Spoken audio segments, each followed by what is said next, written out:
Hello again. Today we're going to tie this olive CDC dun. These are great little flies. They float really well, and in the springtime when there's a lot of sort of olive duns hatching out spring, early summer, they can be absolutely deadly on the river. So I'll try not to waffle on too much today. We'll pop this one out the vise. And in the vise we're going to put a size 14, and this is a partridge hook, and it's called a dry fly supreme. It's one of them. Great little dry fly hooks these. So we're just going to put that in the vise nice and straight. Oh, come on, there we go. So I'll lock that off. Thread is a uni thread 80, colour is camel. So I'm just going to start little ways behind the eye, nice neat touching turns. We're going to come back to about where the point is. I've waxed that thread, by the way, and we're just going to put a tail on. I seem to have lost the feather I was using for a tail, so this is just a Cree Indian cape. It's nothing special. So I'm going to take one of the larger feathers towards the top of the cape that you don't really use for much, and that's going to be my tail. So I'm going to take, I don't know, maybe, I don't count them, I've said that before, but I don't count them. I just take enough that I think is going to look okay. I do put probably too many fibres in my tails on dry flies, but it does help stabilise the fly. The tail really does, and the tails always get chewed and knackered quickly, so you can always cut them off if you think you've got too many fibres, but by the time you've caught a few fish, they'll soon get destroyed anyway. So tail length, a little bit longer than the shank of the hook maybe. So we're going to take that measure there. Oh, I'm going to come over with a turn.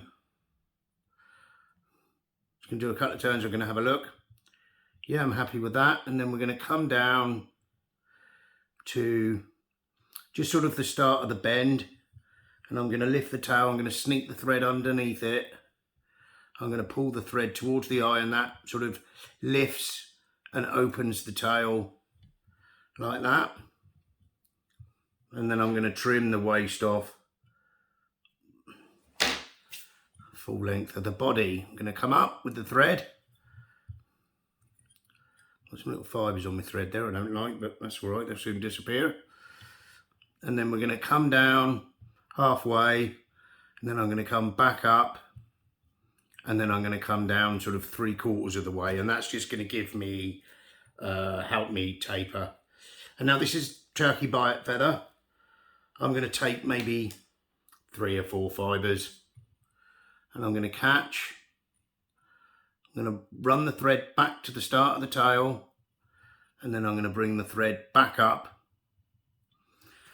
to where the body will end. And now, this being a fairly soft, fairly weak-ish fibre, I'm just going to put the tiniest amount of varnish on the body like that, and that's just going to help the bite sort of stick to the body, something I've always done. And now we're going to come round nice and gently, and we're going to wrap this bite up the shank. Don't worry if some of that varnish comes through, it's not going to make much difference. We're going to cut, whoops-a-daisy, let go of it there, look. I'll probably do this easier with hackle pliers, but I've always done things like this with my fingers. And we're going to catch it with the thread. And then we're going to trim once that's caught good and proper. Sorry if my hands are in the way. Okay, now I'm going to wax the thread. I'm just going to have a little bit of a tidy up of this top area with a nice bit of wax thread. There we go. Now we're going to tie in the wing. So here I have 4 CDC feathers, okay? Now, I've laid them on top of each other. There are 2 olive and there are 2 natural sort of grey colour CDC feathers. The olive ones are on the inside of the bunch and the grey ones are on the outside of the bunch. And now I'm going to sit these on top and I'm going to catch with a couple of turns, and then I'm going to pull the CDC feather until I've either got the wing of the right length or I feel a slight bump. You'll get to the end of the sort of stalk inside the feather and you'll feel that bump. I'm just going to lift this up and have a look. I'm happy with that. I'm going to do a couple more turns and then I'm going to come round the back, lift the front end and round the front.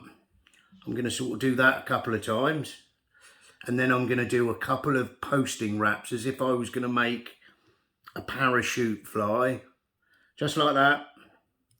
Okay, again, sorry if my hands are in the way, and then a couple of turns. Now I'm just going to trim that off like that for a minute. Okay, it's not going to stay like that, but just to get it out of my way. So, dubbing for the thorax. This is a CDC, an olive CDC dubbing mixed with a bit of hare's fur, or a bit of hare's ear fur, sorry. It dubs really easily, really well on the thread, this does. We're just going to come up now. All these little waist ends, I've been tying a few of these, all these little waist ends, okay, that are in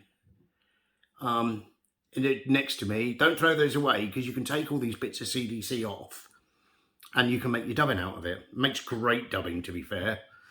And then we're just going to come in front, behind. Come on, mind your tail. In front. Come on, tail. Behind. And I'm just going to build up a little bit of a thorax, just sort of almost like figure of eighting. When you think you've got enough, take the rest away. Run your thread down to the eye. Just ignoring everything for the minute. I'm going to put a little bit of varnish on the thread like I normally do. There we go. Just a little bit, that's way too much. And then come in with a whip finish, mind your wing. Just nice little whip finish. Break the thread off or cut it off. Come in with your scissors, take this back portion of CDC and cut it at an angle aiming towards the rear of the body. There we go, that's that. And then if you feel you need to, come in and trim the top like that. There we go. And then I'm just going to come in with a little brush, brush a little bit of that CDC out, little bit of leg. And there we have it. There is a olive CDC done. Great pattern for the springtime. Floats really, really well. It's not too difficult to tie. So give this one a go. You'll definitely catch fish on this one in the rivers. Hope you enjoyed the video. If you did, please hit that like button. Please subscribe to the channel. And once again, I'll see you on the next one. Thank you.